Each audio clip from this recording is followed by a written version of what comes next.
Hey everybody, Dan here with Pain Free You. Today I wanted to talk to you about this topic. Is your language keeping you broken? So I'll get to that in a minute. It's kind of an overcast day, but I wanted to get outside while it was still daylight. Take a couple of nice fresh breaths with me.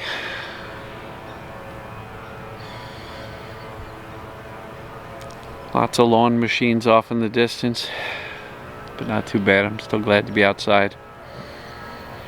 I'd much prefer a shootout here.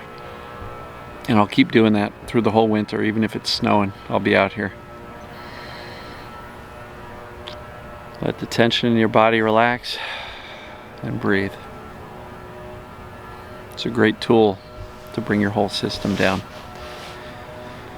All right, so is your language keeping you broken?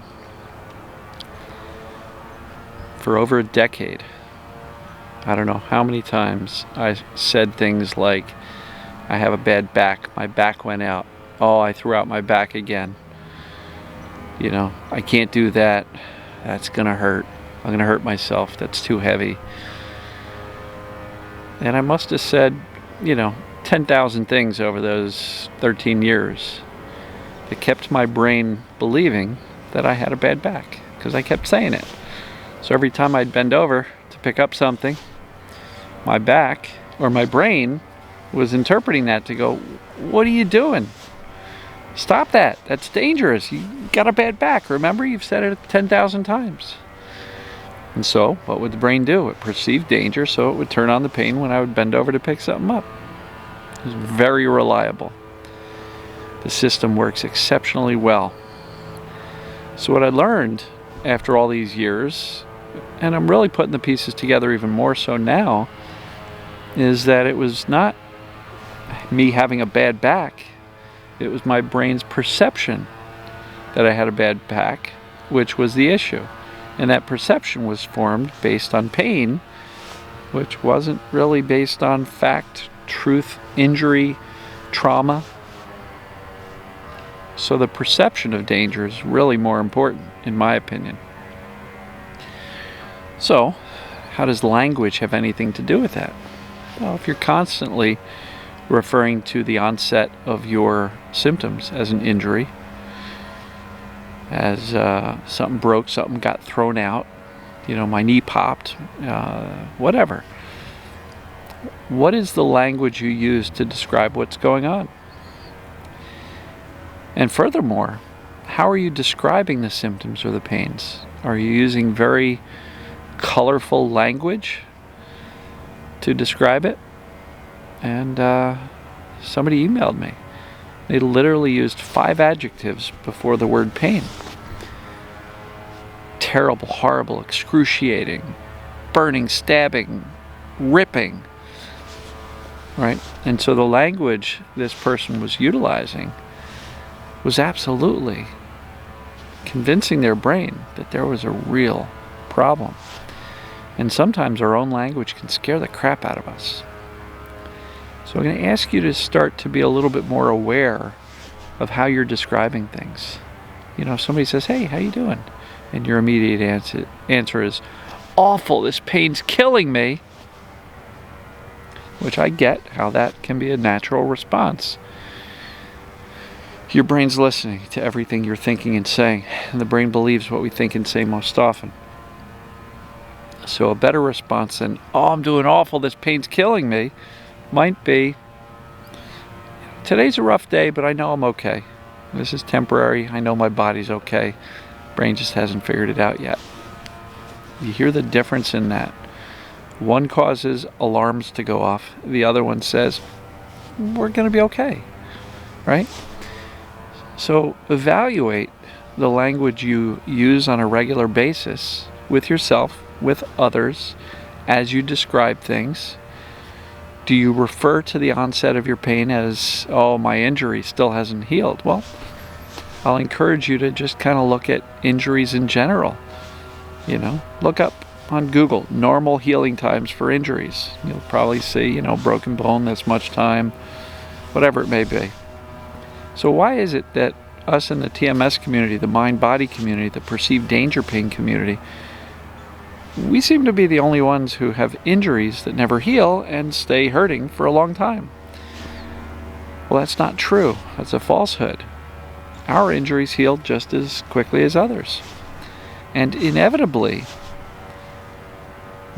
the acute onset of TMS, meaning the sudden onset of pain caused by TMS, perceived danger pain, or perceived danger signals in our lives, those feel an awful lot like an injury.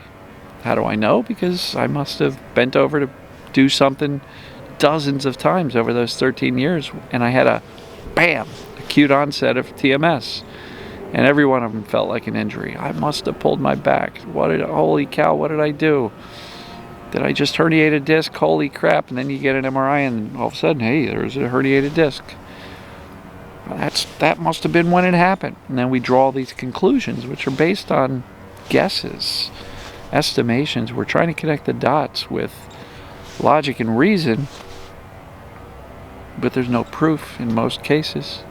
And even when you do get an MRI or an X-ray, and the doctor goes, yep, right there, that's where the problem is, ask some deeper questions. Say, okay, do other people have similar imaging studies and no pain? Yeah, some do, but that's what's causing your pain. Well, how do we know that that's what's causing the pain? Is it possible that's just an incidental finding? Ask the doctors these questions if you're confronted with imaging studies. And what you may find is that their certainty isn't quite as certain as they portray. So I'm going to encourage you to look at the imaging studies as normal abnormalities. And what's more important than what you see on the image is, how are your pains behaving? How are your symptoms behaving? If they're transient, they come, they go, they increase, they decrease, times of day, weather, all sorts of varying stimuli that shouldn't have anything to do with it causes the symptoms to change.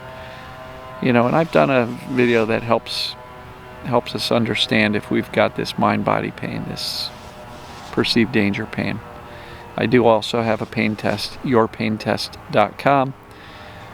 So if your pain or symptoms are behaving in a certain way, that's a much more reliable indicator as to whether or not your pain is caused by a fault in our bodies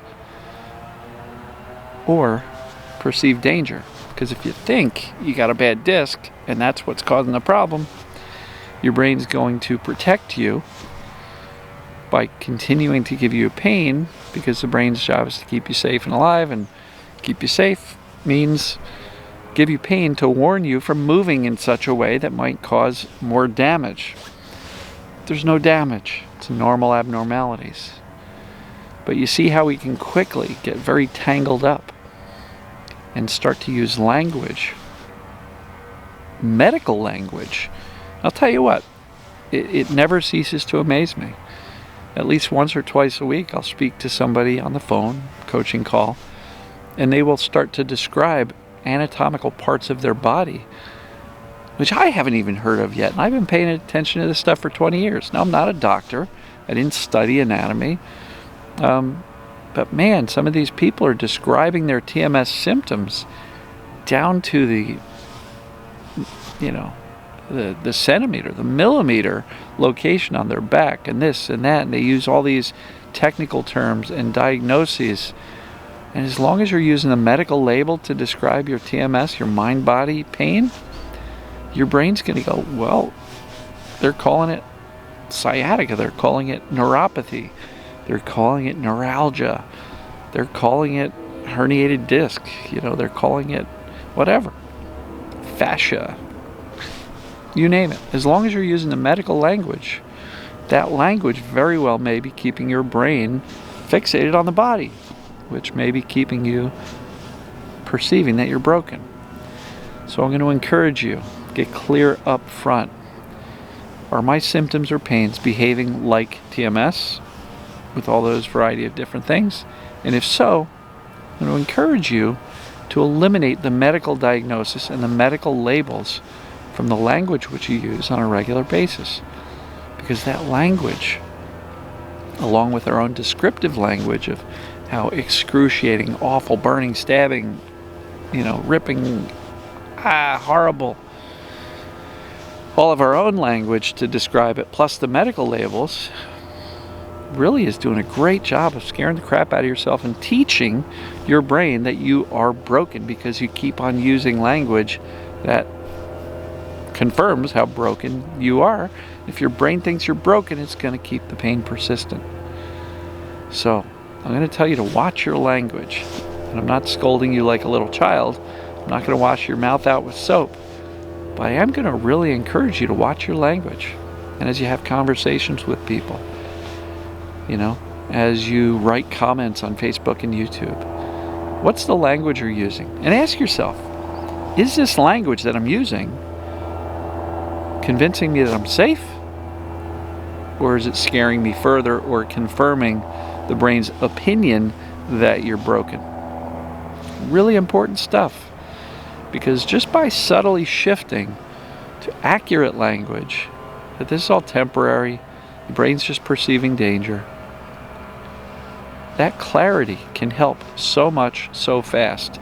Just had somebody in my group tell me that when they went from saying, it's just TMS. Well, I don't know that the brain understands exactly what that means. But when you start to use a more descriptive term like, my brain is just perceiving danger now, but there's really not. So I appreciate it, brain. Thank you for keeping me safe. I know you love me. I love you too. But this is just a perceived danger. It's not real. There's nothing dangerous happening here. Do you see the difference between that language, which is calming, soothing, clarifying, instructing the brain to settle down, as opposed to just walking around saying, I don't know why I hurt so much. It's just TMS. It's TMS. It's all mind body. It's just TMS. One's a heck of a lot more useful in teaching the brain that you're going to be okay. So I hope this makes sense. Watch your language. It's really important. So love you guys and gals. Hope to get out here again tomorrow. And we'll see you then. Take care.